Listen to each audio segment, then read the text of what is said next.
Hey guys, it's Greybeard. Welcome to another episode of Greybeard Talks. Behind me is Ashford Studios. My special guest that I'm interviewing today did a lot of work back in the studio. I'm not actually going to interview him here. We're going to interview him at a little bit different location. So with that being said, let's head over there. Hey guys, I'm at the Fitzpatrick Castle Hotel in Killiney. While I'm waiting for my special guest to arrive, I'm going to head inside.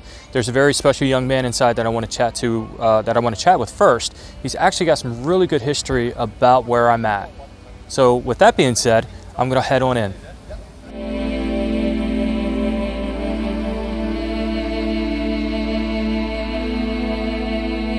Hey guys, here we are. We're inside now. Joining me right now is Mark. He's got some really good history, and I'm going to let him go ahead and explain everything to you. Hi, how are you? My name's Mark. I'm the general manager here. Proudly the third generation of the Fitzpatrick family to manage the hotel. The hotel was acquired by my granddad, Paddy Fitzpatrick, in 1971, and we're in the oldest part of it now, which was first built in 1740 by Colonel Mapus, who's a very famous occupant of the hotel here. So. He owned, actually part of the estate was Killiney Hill Park, which is behind us, or Victoria Hill Park. And then followed by him was Robert Warren, who kind of carried on the works that Colonel Mapus built the obelisk on the top of the hill, which was to commemorate Queen Victoria's visit. And, wow, that's grand. Yeah, so Robert Warren then, some of the estate was sold, and it's now Victoria Hill Park as we know it. Following Mr. Warren, it was used by the IRA, by the Republican Army, the Black and Tans during the Civil War era, and it's burnt down by the Free State troops. So it's had a lot of history before it fell into our hands as a hotel. Okay. So we're currently in the old part of the castle, which was built in 1740, as I mentioned, and then subsequent to my grandfather buying the hotel in 1970, it only had about 9 rooms here, and so he's built on a modern wing, which is a 113 bedroom hotel. So wow, that's and the grand. swimming pool and all the extra very cool. Extra things you see it today. So we might take a look at that. Do you mind if we take a? Oh yeah, absolutely. Yeah. Thank you. Awesome.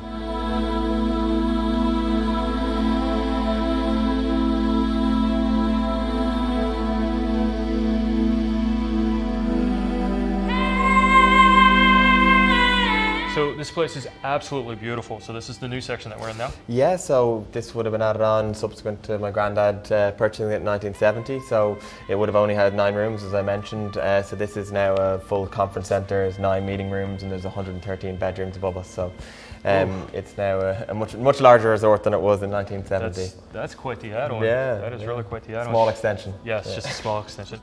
Mark, thank you so much for the tour. It's such a lovely place. But if you don't mind, I do have a guest waiting downstairs for me, so I'm going to go ahead and go see him. Great, thanks very much for the time. If you need anything, let us know. Appreciate that. Thank you so much. All right.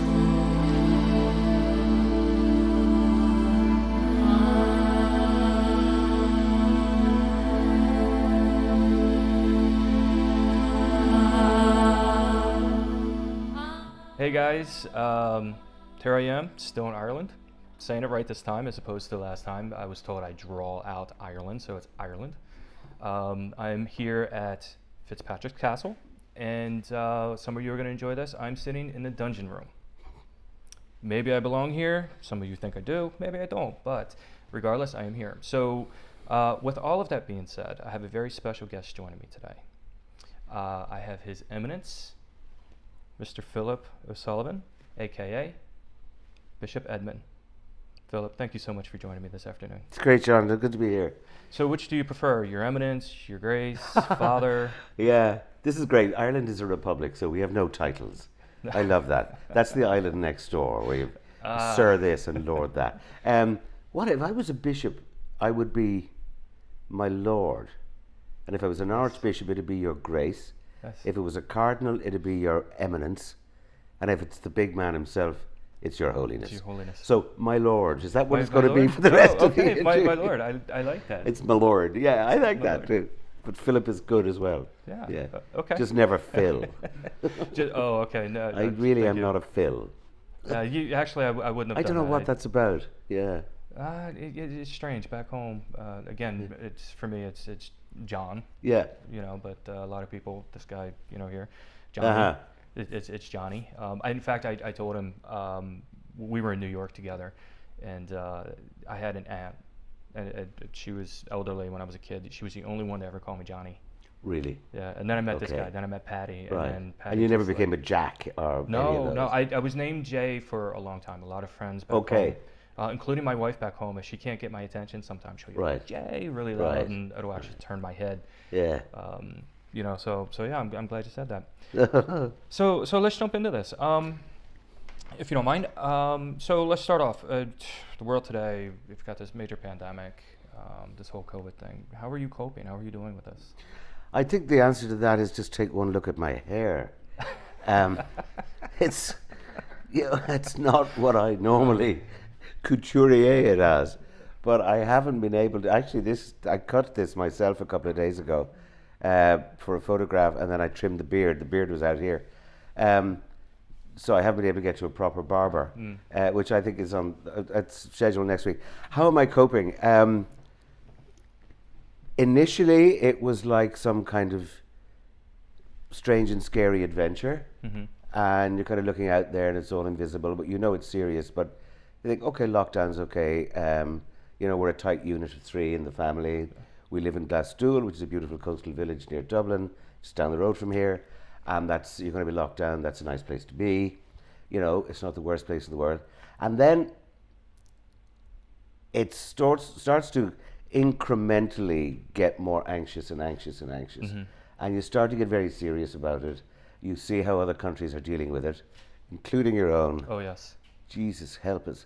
And the anxiety does start to build. And the only, my coping mechanism, for what it's worth, which makes me, and I'm not saintly, but it helps me, is to realize that we are a lot better off than a lot of other people. Yes. And that just gives me a kind of, if I'm feeling self-indulgent or pissed off, if I'm allowed to say that, Oh sure. then I just kind of go, hold on a second, get a grip of yourself, don't be quite so selfish, do what you have to do and get on with it. That's it. Yeah. So you know what we did back home? They mandated back in March. Okay, everybody's quarantined. You have to quarantine. Yeah. Patty got stuck with me, and he got stuck in the States. And the night that they did that, we stood on my front porch at the house, and 8 o'clock, they said, okay, everybody's quarantined. Stay in your homes. My neighborhood, people got their little mini motorcycles, and they're screaming down the road, and then you hear people shooting fireworks off and that kind of stuff. So that's basically it was the curfew. They imposed a curfew. So back home, the thought was, you know, being the arrogant people that we can be sometimes, was that, hey, F you, buddy, here's your curfew, and they're shooting fireworks and all this other stuff. So it was really unique, and I remember looking at the kids and saying, this is strange. This is the just too strangest serious. times. I know people have the strangest reaction to being threatened or not accepting threatened. It's classic denial. Yeah. And it's very frightening, and I feel for them. And then you want to put them up against the wall and you know, teach them some lessons. And then you think, well, you can't do that. I don't want to do that. Right now back home, that's the biggest frustration. Yeah, Come it's on, terrible what's happening there. But then the leadership is disastrous. that it is. And in your country, it should come from the top, because it's such a disparate society. And Yeah, and you know, when you made have up a of so many system as states. split as ours is, you know, you have Yeah. one saying one thing, and then the other one's just going to say the opposite, just Yeah. because they want to say the opposite. I know. And that gets very frustrating, you know. It must be agony. It is, and they love to preach, you know, bipartisan and unity. They preach this and preach this, but yet, as soon as they get the opportunity to split, they split, and boy do they split. And you can kind of look at things over there now and say, they've really divided it. Yeah, it's visceral. It's an unofficial civil war. I mean, It is, and we feel the it. next 3 months is going to be very heavy. And I adore your country. Yeah. I love it. I've visited so many times. I have such respect. Like my own country, you know, it ain't perfect. Right. And what's broken does need to be fixed. Sure. But overall, not bad. No, just like your it's place. not bad, and people. And yet it just takes one person or a series of mindsets that are negative and that are venal and that are self-serving and that are intolerant, and suddenly that gossamer thing of democracy is actually under threat. Yeah. That is so scary. Anyway, Well, start me a politics. No, that's okay. Well, okay, I'm gone. I'll just say this, just for the people back home. Everybody has to remember, a democracy is messy. Always. It's designed to be messy, and sometimes I think back home we forget that because it's everybody's opinion, and it's I want it this way, and it's no, it's not that way. So, just remember, democracy, guys, it's messy. It is. It's a messy business. And the most dangerous thing about democracy is when we start taking it for granted. Yes. You have to work at democracy. Yes. Like you have to work bringing up children. Absolutely. Very Work similar. very hard. Very similar. So Invisibly. with that being said, since the quarantine and those sorts of things, what have you been doing in your spare time? I mean, sports have been taken away. And Well, that sort of stuff. I'm a mixture of gregarious and a sociopath. So, not having to meet people suits me. And I walk my dog very close to here. So I'm a serious reader. I love reading. I'm a French student, so I was keeping up with all my French. That's on the positive side. And then I'd wake up every morning and I would have a list of things to do. And if I achieved 2 out of a list of 10, I'd feel like I was doing really well. Now I've kind of half survived this. I pat myself on one shoulder and not on the other. Because I don't know. It's just you think you have all the time in the world, and the clock is a weird one during this kind of pandemic. Because really, when you think you've got all the time in the world, that half of your brain is obsessed about what's going on. So in fact, it's Jesus, it's 5 o'clock, and where did that go? Right. Or I'm on the computer, looking at what some idiot has just said about something, and that's my day gone. So I don't know, I'm a weird mess where that's concerned. That's fantastic though. It's an honest answer, though. We love weird messes. So many of us are. I mean, you're not alone in that. That's Hope the not. thing.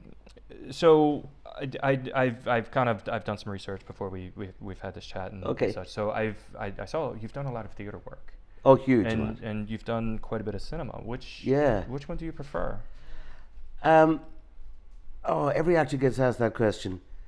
No, I have to be honest. The theatre. Yeah? I do. It's not because it's better or different or whatever, or the engagement. It's just you're in charge.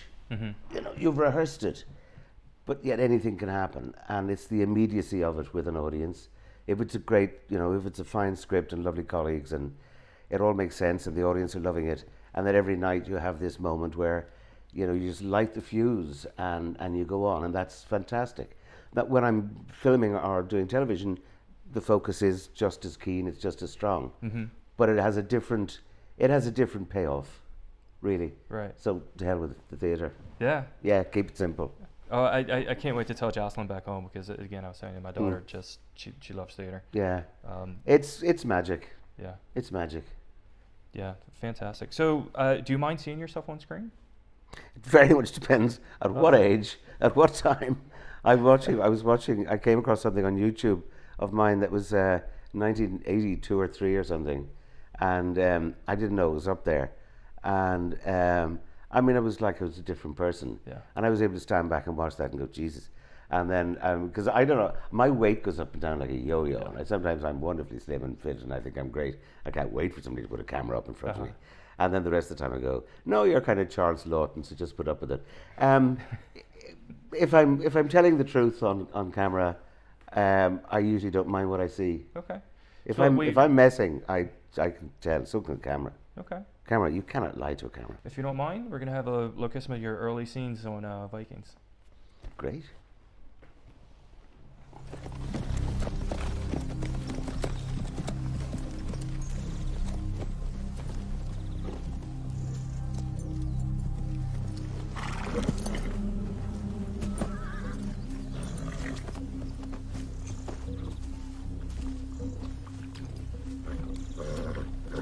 Who can speak to us?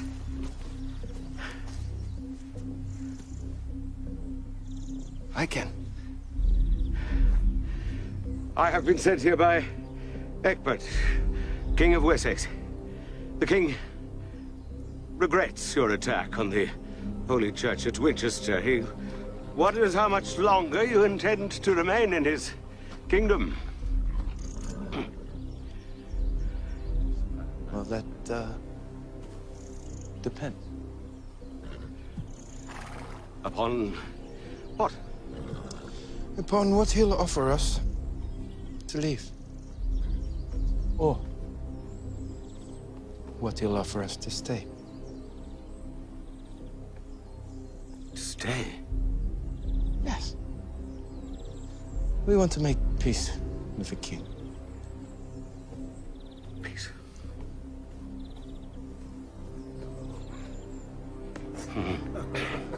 So we don't have to kill any more of you. I will relay your message to the king.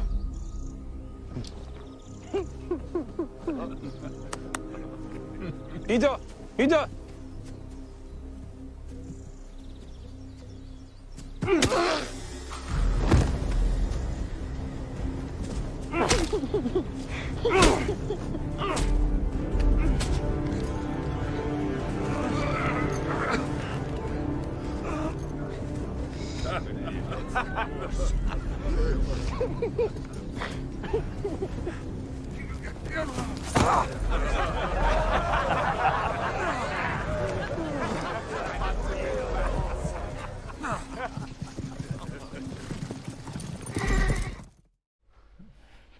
Wow.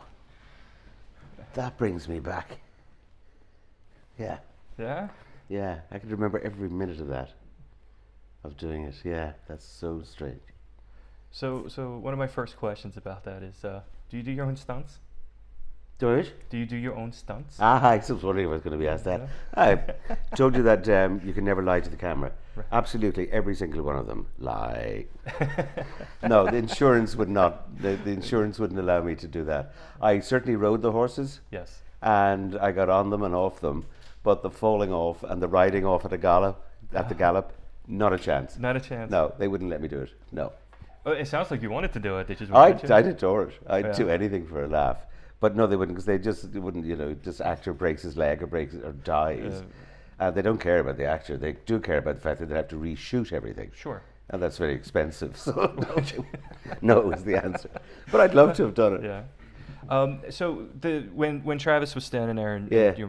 was that in the script when he took Not your at sash all. and rolled it? So Absolutely not. No? That was my first day out actually on a location. Because you don't know this obviously, but Paddy would know it. I was engaged, I think, initially for just 3 days. 5 scenes, 3 days. That was it. Because Wow. Michael Hurst, he writes long form television. He's the best in the world at it. So he doesn't know where he's going to go with characters or whatever.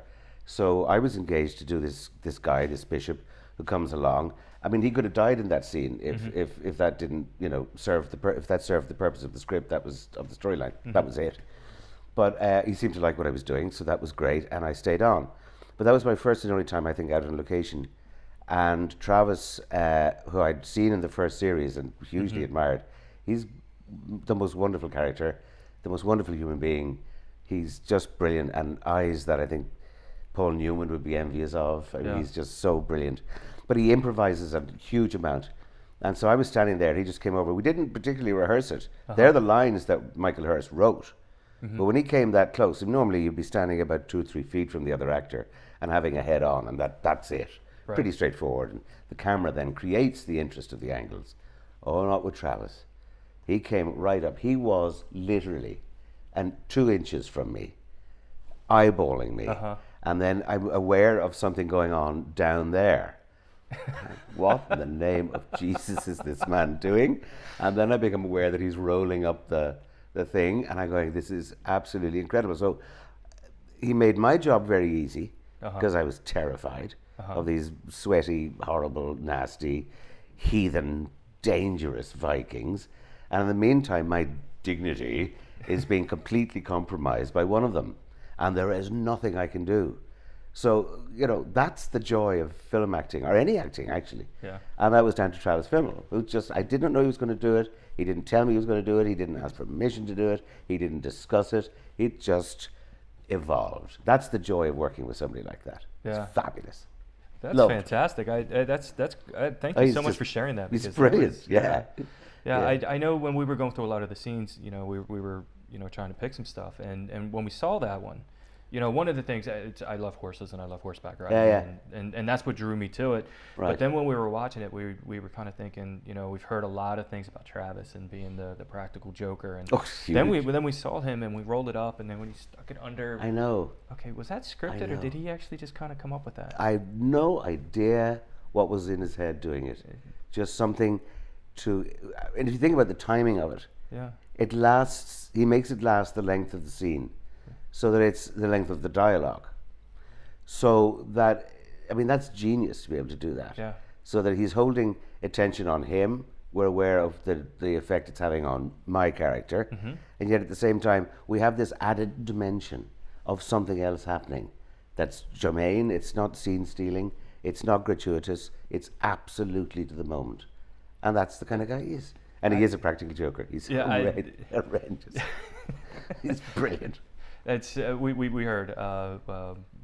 So we talked to Nathan O'Toole, All right. who played young Bjorn Yeah. in season 1. So we got to speak to him the other day, and he was telling us some stories of how he kind of got trapped by Travis. Yeah. The whole lot of them. A bunch of boxes got moved, and they're locked in a room, and they're what the hell are we gonna do? No, amazing. Somebody had to come save him. There's some stories you couldn't tell on television either. Yeah. So one of the questions that I have is because again you did say you do a lot of theater work and you do love theater and those sorts of things. Who inspired you to get into this line of work? I don't know. It's organic. I was watching television from a very early age. I was always performing, a bit of a clown in class. I had a grandmother. My mother's mother was very keen on the theatre, but that was not a thing you were able to do at the turn of the last century. Very not respectable thing for a young lady to be doing. So I think my mother realised that that's where the genes came through. I had very good teachers. We did Shakespeare in school, the school I went to. So we did an annual Shakespeare show and a play, and it just kind of organically moved from there. And then I just watched actors and watched actresses over and over and over again. I mean, I was too young to be able to appreciate what it was that made them very special, but I was captivated by whatever it was without being able to put words on it. And then it's just I didn't want to do anything else.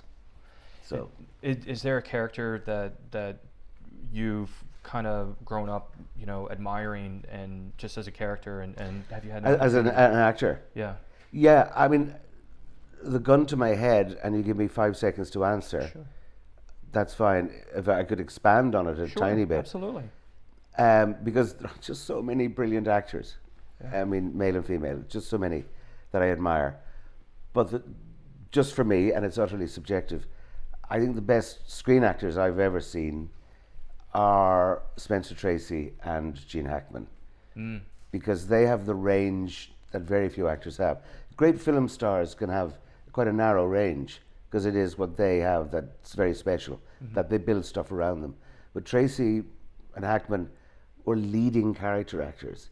They could tackle any subject, be it comedy, drama, tragedy, suspense, whatever. They just they just inhabit the skin of the character, which is a very different kind of acting to film star acting. It's a different thing. And they're the ones that just do it for me. That's two males. I mean, there's a lot of female actors I hugely admire too. But I was aware of their power when I was very young.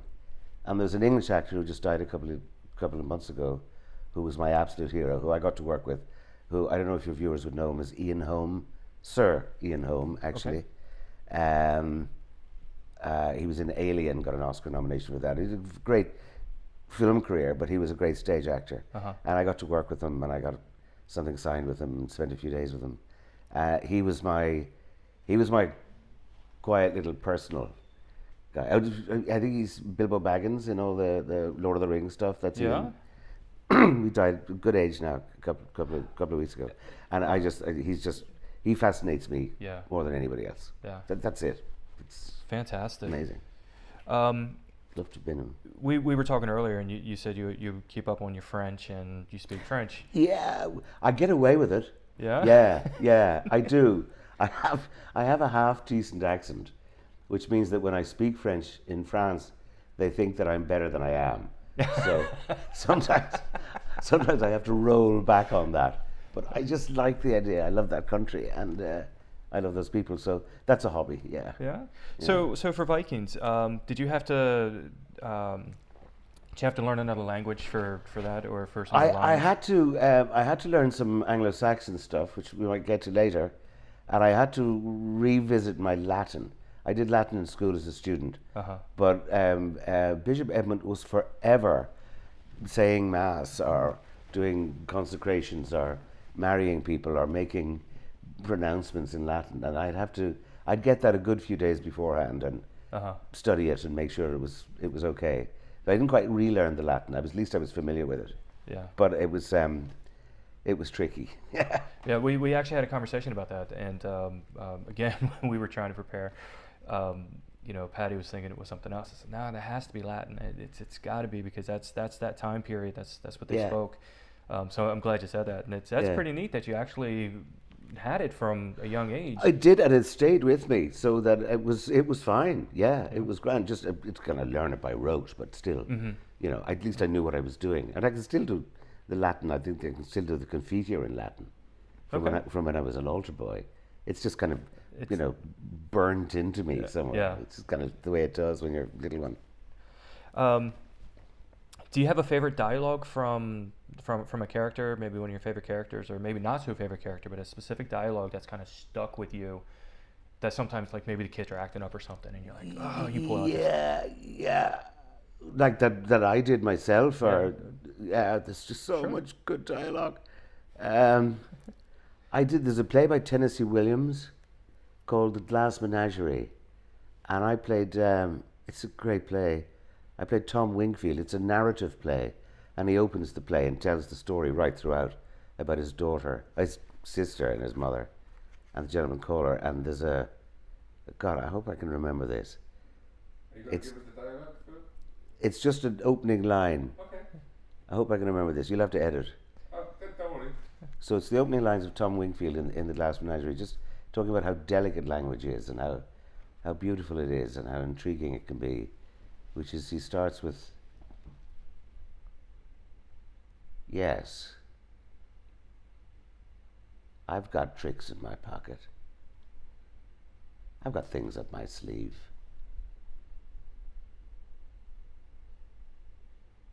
But I am not your average stage manager. No, I'm gonna have to come back to it. That was good. Yeah, that was very No, good. hold Thank on. you. You'll have to edit all that out. It'll come to me, and you can put it back in. Okay. Yeah, no, fuck it, move on. Don't. No, that has to stay No, in. that is staying in. That is staying in. Yeah. That is No, for sure staying in. I thought I knew that. Anyway. No, that's okay. Move on. Yeah, moving on. Worst day on set, best day on set. Oh yeah. Oh God. Yeah. Yeah. That actually, it's the same day. And it was Vikings. This is the worst, best day. Yeah. Okay. I was driving out because I like driving myself out to the set and location, just get my head together.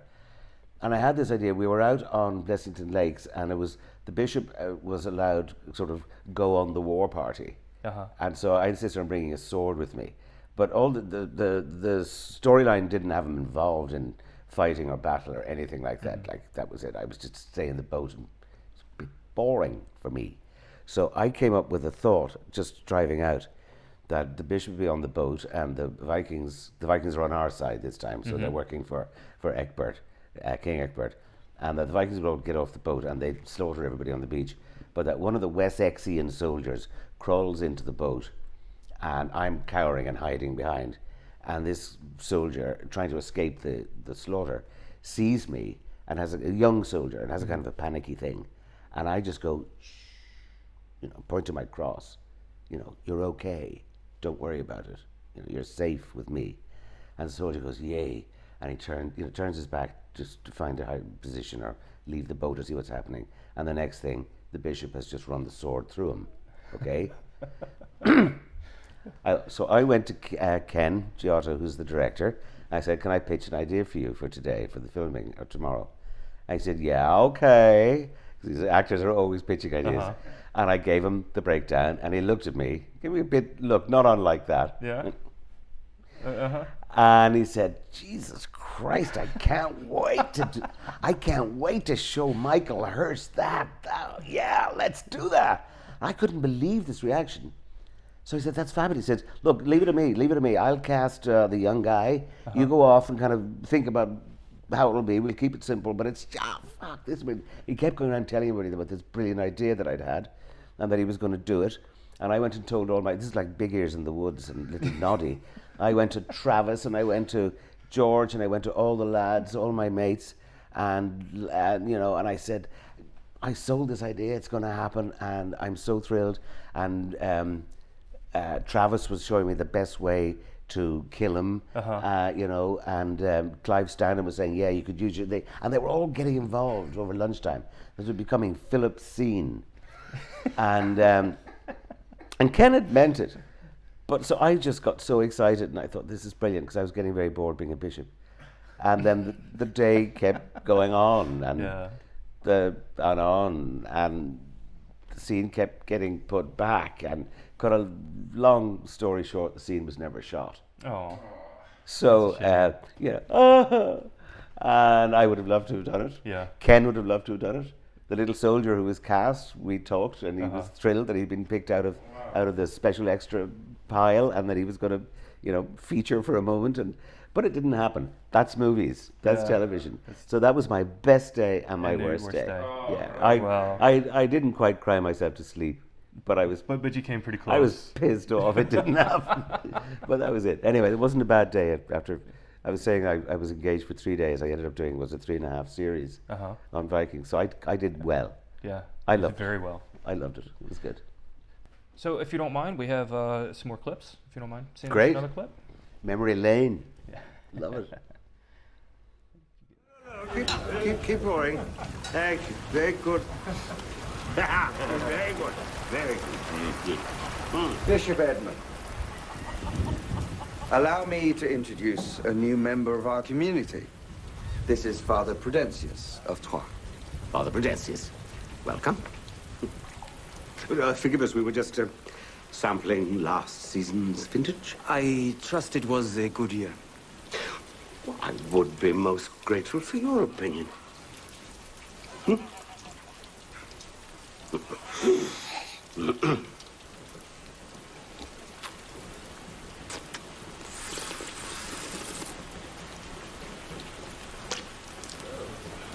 I'm so sorry. Forgive me.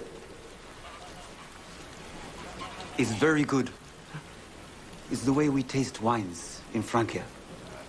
Otherwise, we would be perpetually drunk. Oh, very good. So first and foremost on this scene, do you drink wine? Are you a wine drinker? Or No, I just tried to remember what religion the Pope is. Yeah. Because of the French thing, wine is a hobby. I love it. Yeah. I love it. Any wines from the Roman Empire is what I say. Yeah. Yeah. No, I do love wine. So That's fantastic. and Michael Hurst knew that, and I think that was what all that was about. That's great. So I years ago I used to be in a restaurant business, and, Right. and I learned proper wine service, and we used to do French cuisine and all kinds of stuff, and Right. So Patty got trapped back home. By you. Well, by the COVID. Oh, by the so COVID, yes, of course. He couldn't leave. So we were on my back porch one night, and he likes his cider, and I get tired of beer and other things. So Me too. I'll get a good bottle of red wine, and I'll get a Cabernet or something like that, something nice and smooth. And I gave him, I said, "Hey, do you want to try some?" He says, "Oh, no, I'm going to drink my cider." And I said, "Okay." And I said, "Let me show you how we do wine service." And I took the bottle, the thumbs up underneath, and all that. poured a little bit, and much like the scene, swirled it and smelled it, and the whole time he's looking at me like, "What are you doing?" Yeah. And I'm sitting there, "Oh, no," and tapping the glass, and take a little sip, and okay, pour a little more, and then take it, and he looks at me and he says, "Let me show you how we do it in Ireland." And he takes his bottle of stuff, his cider, pours it in a glass, and just Yeah. slams it down. Yeah. That's how we do it in Ireland. Yeah. Okay. That's how he does it in Ireland. Peasant is all I can say to you. Total peasant. No, I love all the theatre around wine, the opening it and the cherishing it and knowing where it comes from. Now, when I say that I'm not a sommelier, I don't want to be an expert because I think people who are experts about their hobbies are bores. But I do like to know where it's come from, Yes. how it's made, and I've seen it. Friends of mine in the south of France have a vineyard, and I just get very excited about the whole thing, and then I get very excited about drinking it. Yeah. And then I get very excited about opening the second bottle. Yeah. And then I say, no, Yeah. Okay. So pass ce it's- soir. Yeah. Actually, which do you prefer? Do you prefer French? Do you prefer Italian? Or No, as I said, Roman Empire. Yeah. I'm the only elitism or snobbery about me where wines are concerned. I do have a problem with New World wines, and I'll tell you why I have a problem with New World wines. Where I'm sitting here in Dublin, in Ireland, as the crow flies, Bordeaux is about an hour away. Now I see, as the crow flies, I see, and the Languedoc-Roussillon, and the Luberon, and Chianti, and the Riojas, and all the great other wines, and the great Portuguese wines. They're only an hour, 2 hours away, as a fast crow would fly. Why would I be asking the Australians and South Americans to send me wine from 13,000 miles away? I just have a problem with the geography of it. Apart from the fact that when it travels that distance, they put little things in it called sulfides. Yes. And that is what gives you the hangover. Yes, it is. And that's my elitism. But Roman Empire, with the exception of South Africa, their Cape wines are amazing. But Yeah. I would call those old world wines because they are originally French wines from Franschhoek, Okay. from the 17th century. In fact, Napoleon's favorite wines when he was in St. Helena, when he wasn't allowed Chambertins and the great wines of Burgundy, the British wouldn't give them to him because it took too long to sail all the way down the west coast of Africa, blah, blah. They used to send him French wine from the Cape, South Africa, which is directly opposite. It's about 2 or 3 hours sailing from Okay. St. Helena. So that was his second choice. So Okay. that's why I It's- say, if it's good enough for Napoleon, it's good enough for me. That's Pinotage and all those magic wines anyway. That's great. Now, I'm gonna actually have to try some of those. Yeah, they're worth it. Yeah, back home, California wines are so big and You've so got popular fantastic and- wines. So I'm just being a snob. And I say, no, Oh, you're New World. I'm no, not you're going not there. being a snob because, truth be told, I'm not a big fan of those. Of the right. Yeah, And the it's like you Napas and said, stuff, it's- yeah. It's I tried an Oregon Pinot Noir recently. Yeah. It was good. Yeah. It was a good, simple, uncomplicated Pinot Noir. Nothing too amazing about it. But very drinkable, but very expensive. So we do have a wine back home that I love it. I love the whole advertising bit that goes with it. It's Yeah. called 19 Crimes. Right. It's a good wine. Right. It's actually very drinkable. But the thing about it is they have a bit of history on every bottle. Right. And it's an Australian wine, and it's about a prisoner. Oh, right. So each Like a bottle convict thing. Yes. Yeah, yeah, Yes. So yeah. it's about a different convict, and they have the app on the phone, and you pull it up, and you load the app, and then you take a picture, and then right there on your phone, it has with the accents and everything, and it gives a brief history. Oh, right. of The whole convict. thing? Really? Yes. You get the whole thing Yes. on that? Label. Yes, on the label. That's For the app, the label becomes The alive. label. The picture of the person. He becomes Good alive, God. starts talking to the Yes. That's astonishing. app. It's amazing. It really is amazing, and like I So said. you'd never be alone drinking the wine. Oh then? no. That's No. marvelous. No. I'm just talking to my app. Hello. So Great. we have pictures again when we were quarantined. There's nothing we could do, and, Right. and he's stuck, and he's going through his troubles. We're going through our troubles, and we're struggling. So we have some pictures that we have all of these bottles of cider, and then there's like, these 2 big bottles of wine, and then there's a bottle of mead. Yeah. Our poor trashmen the next day when they came to take the recycling, they just clink, clink, clink, clink, clink. Oh, yeah, yeah. We've certainly filled a couple of bottles of cans. Couple bins of bottles. So anyway, with all that being said, let's get back on track here. If you weren't an actor, if you weren't doing acting, what would you be doing? Is there something? As in all the rest of my previous life, or right this moment if I wasn't? You choose all the rest of your life. Yes. I don't know. See, I never did anything else. Therefore, I've never had a proper job in my life. You know, I mean, I've just always just done this. So, and it worked out. So, I might have done the law. I might have done law, be a barrister or something, because there's a bit of showing off there too. And master a brief and, you know, cross-examine. I love all those legal stuff. No, I don't know. I've never thought of being a citizen in my life. The idea of selling insurance door to door didn't, you know, doesn't appeal. And I don't like wearing suits and ties and stuff. So I cannot see myself ever fitting into that very perfectly acceptable and civilized normal life. I just can't do it. No, I mean, if I wasn't talking to you now and I didn't want to or have a prospect of ever working again, I would be living a lot of the time in the south of France on a little vineyard and picking grapes. Trying to read, That's you know, fantastic. Voltaire. That's what I would do. Grand. That's great. I might still do it. Yeah. Or not.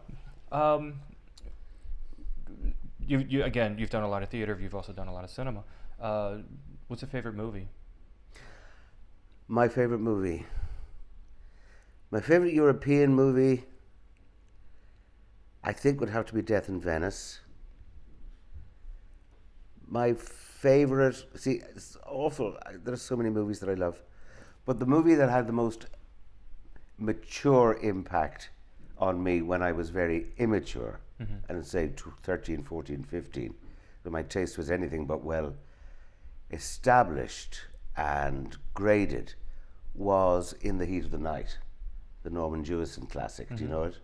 I've heard of it. Sidney Poitier and Rod Steiger and a whole galaxy of other actors. It's a Deep South racist story, and I'd say a lot of your viewers would know it. And it's one of the most perfectly made, but politically very gritty, wonderfully acted, directed film, In the Heat of the Night.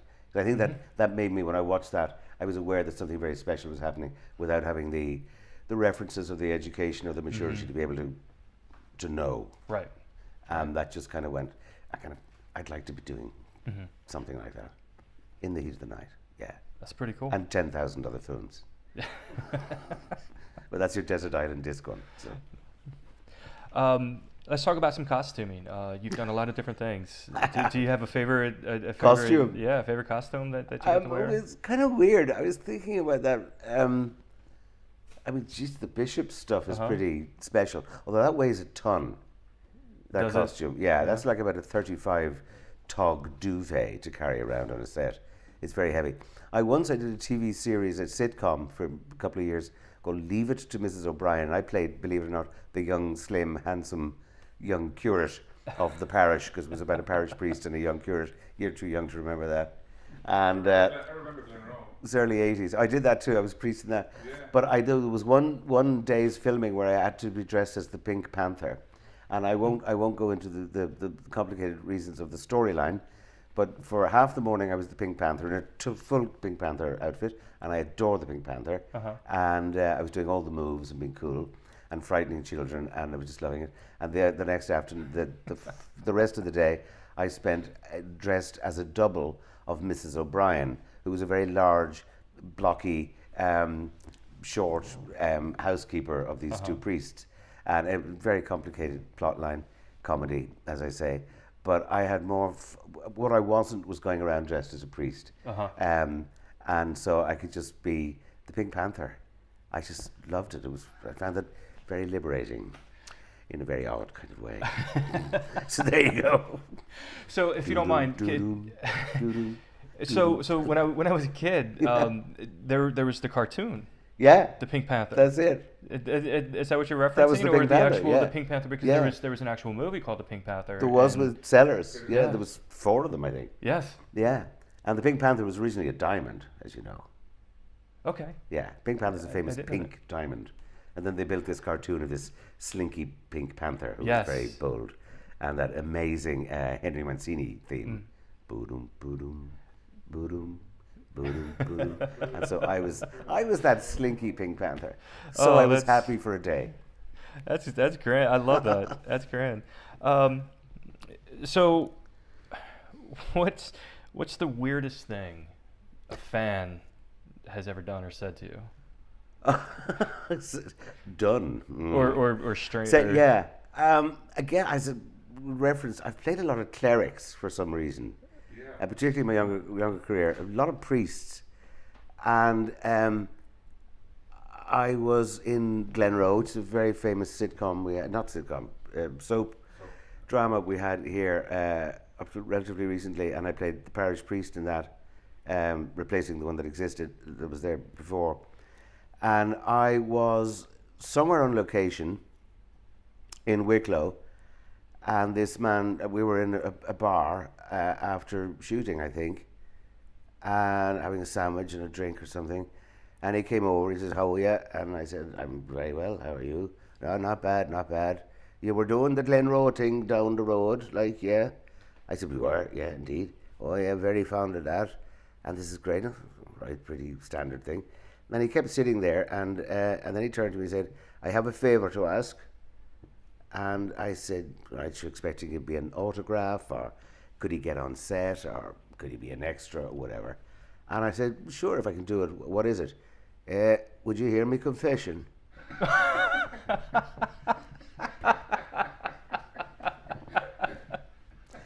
I said, "But I'm not I'm not a really, it doesn't matter. I'm in a bad way, and I'd like you to hear me confession." Jesus, Mary and Joseph. So I did. Oh, you did? Yeah. Got rid of him. Yeah, I'd imagine so. Yeah, he told me some pretty lurid things. I told him for his penance, it'll only be 3 Our Fathers and 3 Hail Marys. Yeah. I said, "Now for your penance, my son." I said, "Yes, Father, yes, Father." I said, "You have to leave the pub now." And he said, "You know the pier down in the town?" "I do, Father." I said, "Well, I want you to walk the pier to the end and back 10 times, saying Hail Marys and Our Fathers. Will you do that for me now, and will you be good?" "I will, Father, I will." And he got up and he went out. That gave me time. I knew how long it would take him to do it.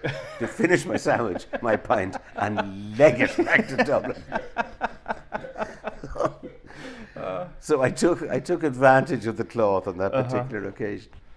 So I guess the biggest question that's coming to mind right now is, what did he confess? Well, or are you not going to say? No, there's I mean, I had to try. even as a bogus priest, I couldn't break the seal of confession. Oh, that's I mean, it was a lurid tale. I will tell you that. Yeah? It was lurid. It would have got him time. It would have got him. It would have got him time behind bars. Yeah.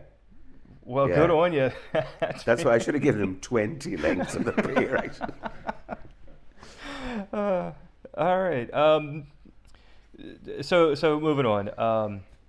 Do you have any fears going on stage, going on screen, and anything? Any like? Absolutely. Screen nerves are unique to filming, which is that you feel the huge weight of the crew and the money and the expense, and that you don't want to mess up for your colleagues, you don't want to mess up for yourself. And when that camera is on you and nobody else, and there's millions of people around, you get very tense. You have to work on a serious concentration and block out everything.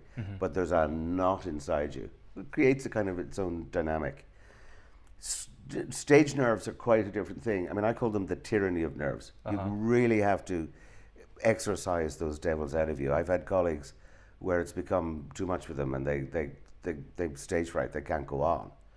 I mean, wow. Yeah. I remember recently in a big part in a play, and it was the first night, and I knew it, and I knew I was up to it, and we'd had a few previews, and there'd been great response. It was a comedy as well, and I stood in the back of the set at this false door, waiting to make the big entrance at the top of the play, and I prayed that the next thing I would hear would be the tannoy going, and over the tannoy, the stage manager saying, "Ladies and gentlemen, you have to evacuate the building because of fire, and this theatre will not be open for another 3 months."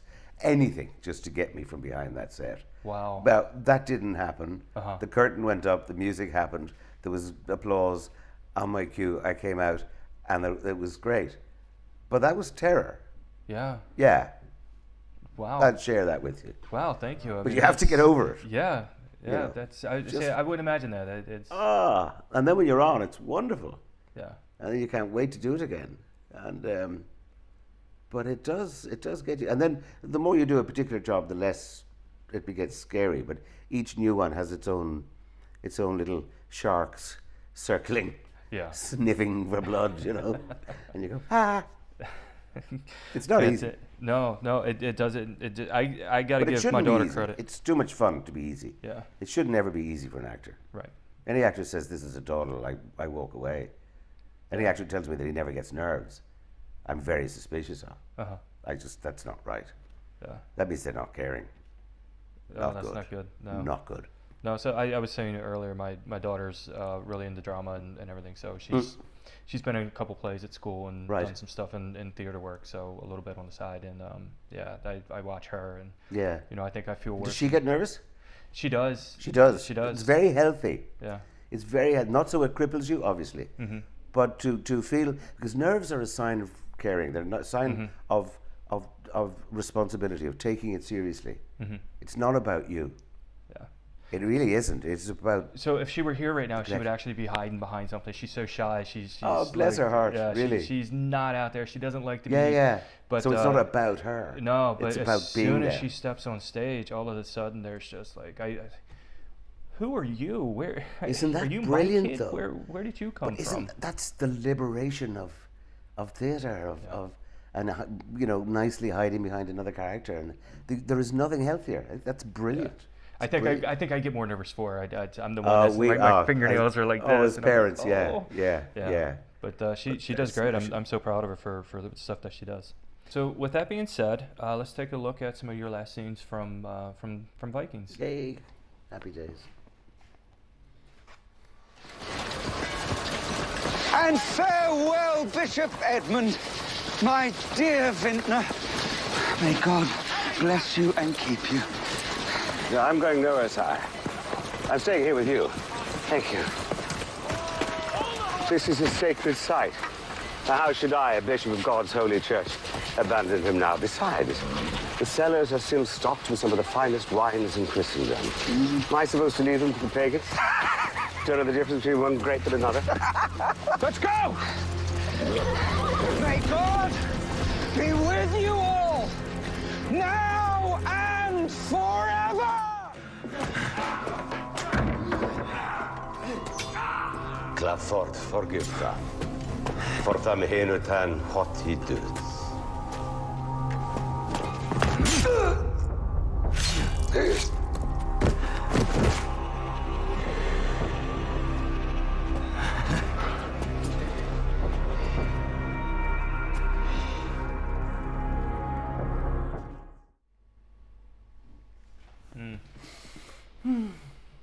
Wow, that's great. Oh, I'd love to sing that again. Right. Yeah. What are you going to ask me? I'll let you catch it. It looks like you need to catch your breath for a minute. Yeah, no, Yeah. it's just, God, it just brings back so many memories, yeah. Yeah. It's. How do you feel? I mean, to be able to see the scene and. Thrilled. I mean, I saw it when it went out first. You see, that Egbert there is one of my closest friends, Linus Roach. We became great mates during the series, and it's an enduring friendship, and I just admire his work so much, just to a huge degree.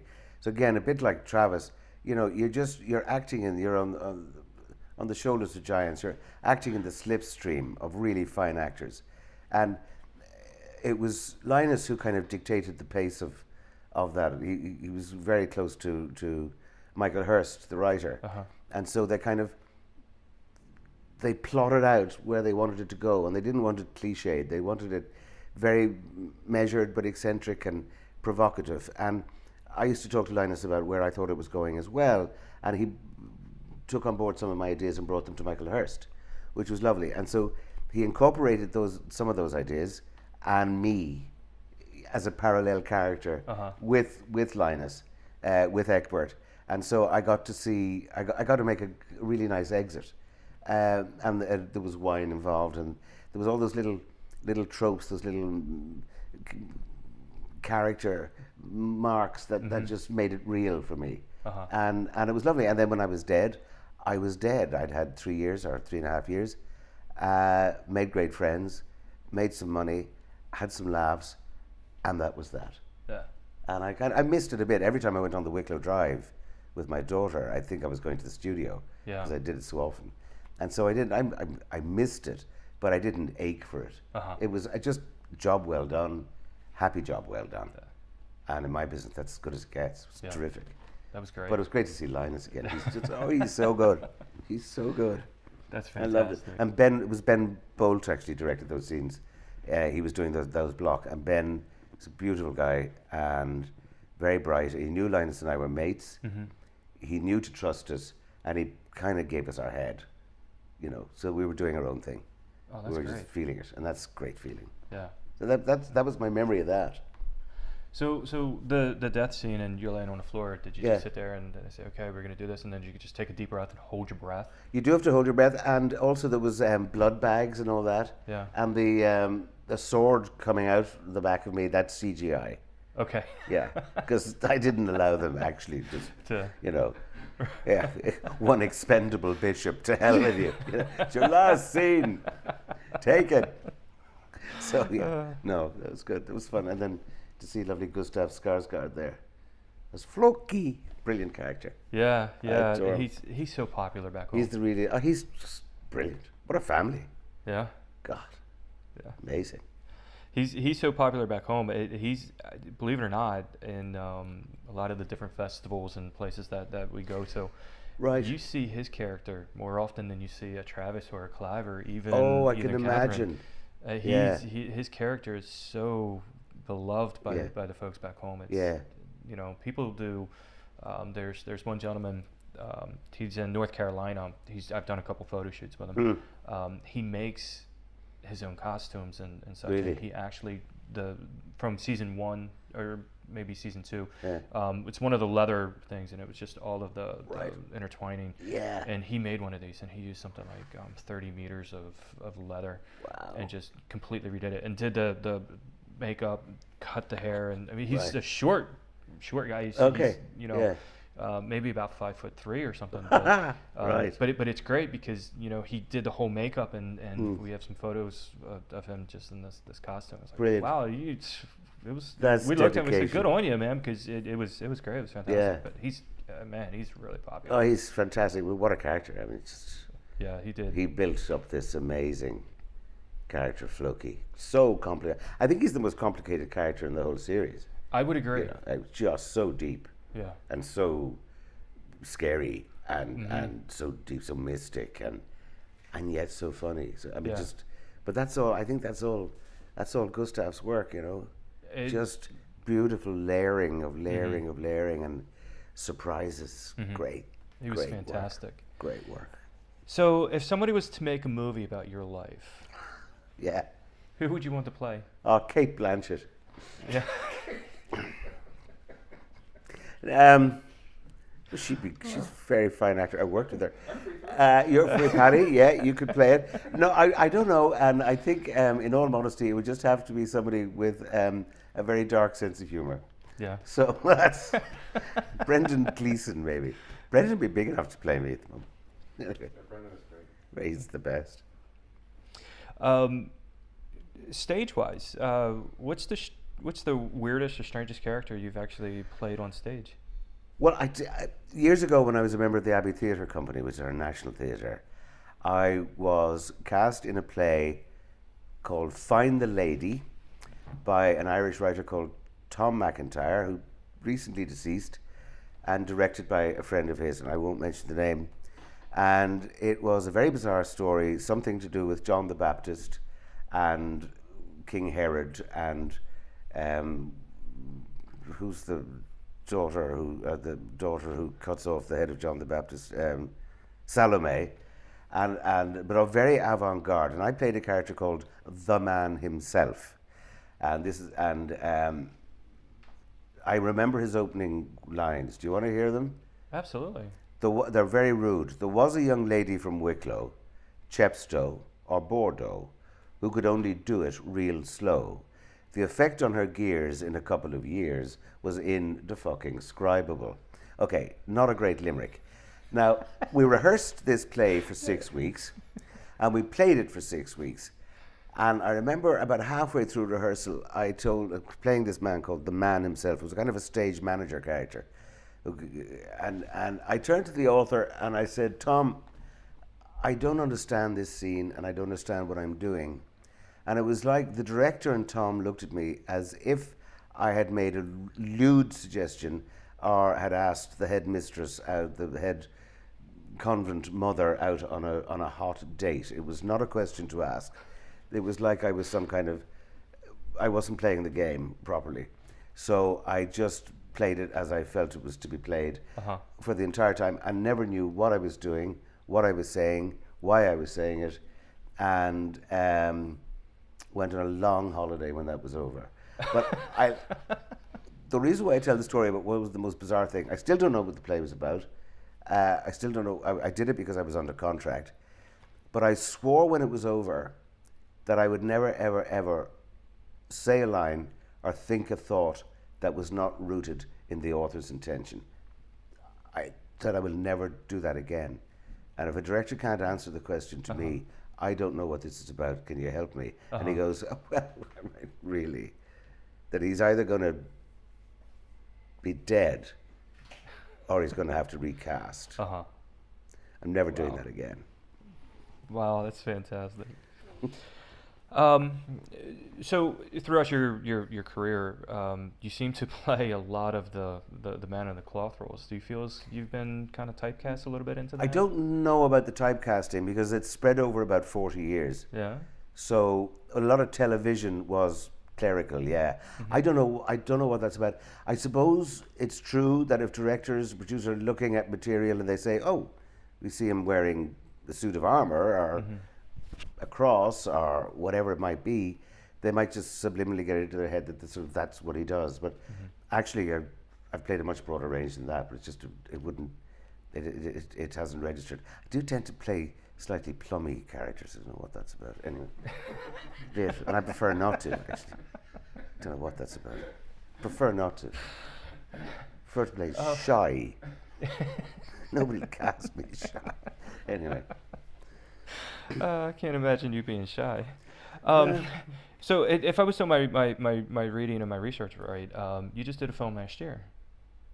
2019, it was with Mel Gibson and Sean Penn. Oh, the Professor and the Madman. Yes. Yeah, geez, that ended up in court for about 2 years, I think. Yeah? There was a huge litigation about it. Yeah, I had a little bit on that, a courtroom scene at the start. Unfortunately, Mel Gibson wasn't in the scene, but he was producing the movie. He was beautiful to meet. Yeah? Unbelievable force of nature. And very engaged and very powerful, very impressive. Great leadership qualities. You know, he's the kind of guy you would believe that if he said over the top, you know, we're charging the enemy now, you wouldn't think twice. You'd just go with them. I know he has a kind of mixed history with all sorts of problems, but I wasn't aware of them, and I just love being on a set that he was controlling. Yeah, fantastic. And Sean Penn played the Professor and the Madman. Penn played the Madman. Yeah, that would be appropriate casting.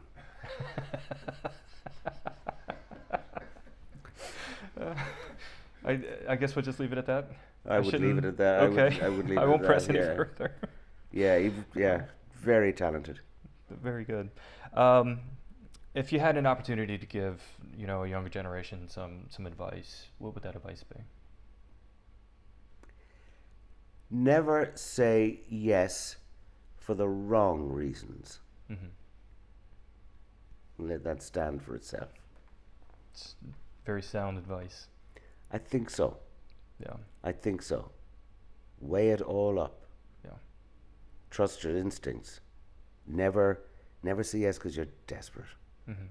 Never say yes because you think you look good or that you'll make somebody else happy about saying yes. Mm-hmm. If it's a career choice, know why you're saying yes. Much harder to say yes than it is to say no. Much harder. Yeah. Because then you're committed. Then you're on. So think about it and look after your colleagues. That's fantastic advice. They're good people. Yeah. They're good people.